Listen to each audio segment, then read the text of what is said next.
En finir avec l'endométriose, épisode numéro 2. Bonjour, Guillaume Négri, spécialiste du nettoyage physiologique et expert en biorésonance. Savez-vous pourquoi une femme et pas une autre a une endométriose? Quels pourraient être les facteurs qui engendrent une endométriose? Ça, c'est la vraie question à se poser. J'ai accompagné plus de 3000 personnes dans ma carrière de thérapeute et j'ai découvert que les femmes qui avaient une endométriose avaient en général toutes le même problème. Elles avaient un problème lié à la gestion du stress. Il faut savoir que le stress engendre une qualité d'énergie très basse dont vont se nourrir les cellules, ce qui risque à moyen long terme de créer des problèmes au niveau du fonctionnement de vos organes. Alors, tout le monde va stresser, effectivement, mais tout le monde ne va pas s'adapter pareil. Également, lorsqu'on a beaucoup de stress, surtout chez les femmes, il se peut que cela impacte directement la flore intestinale. La flore se retrouve désorganisée, des bactéries peuvent se développer et l'utérus peut se retrouver également atteint par ces bactéries. D'ailleurs, quand on stresse, ça se passe où? En général, ça se passe dans le ventre. C'est directement lié à tout le système digestif. Si vous avez une endométriose et si vous connaissez quelqu'un qui a une endométriose, posez-vous ou posez-lui la question.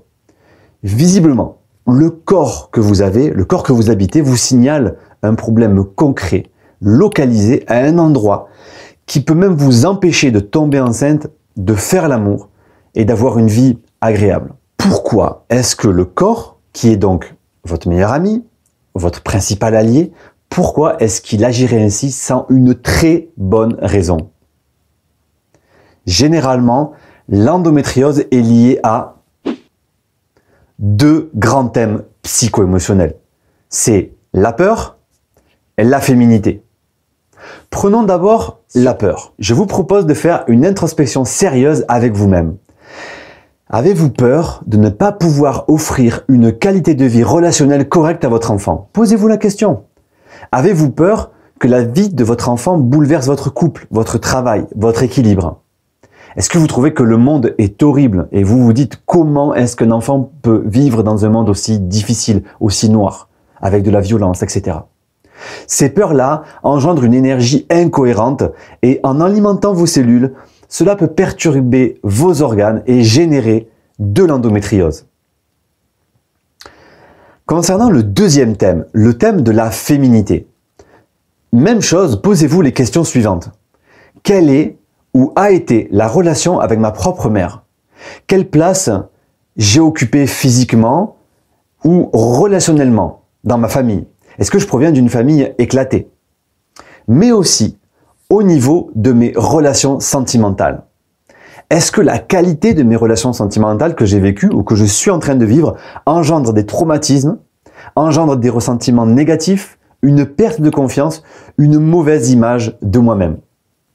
Bien souvent, ces émotions-là créent des mémoires au niveau des événements vécus qui vont s'inscrire dans le corps. D'ailleurs, la science commence à le prouver par ce qu'on appelle l'étude de l'épigénétique. Ces éléments forment de l'information toxique qui va s'inscrire puissamment dans votre organisme.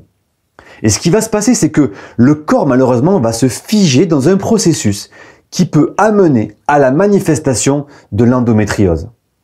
Maintenant, dans la prochaine vidéo, nous allons voir quelles sont les solutions. Nous avons vu d'abord le thème physique, ensuite le thème émotionnel. Maintenant, vous pouvez appliquer des outils pour libérer cette problématique que nous venons d'évoquer. Nous allons donc aborder une troisième vidéo avec les solutions concrètes que vous pourrez retrouver ici. Abonnez-vous en cliquant sur la petite cloche en dessous pour ne pas rater des éléments importants qui vont arriver. N'hésitez pas à liker et à partager. Je vous dis à bientôt en vidéo.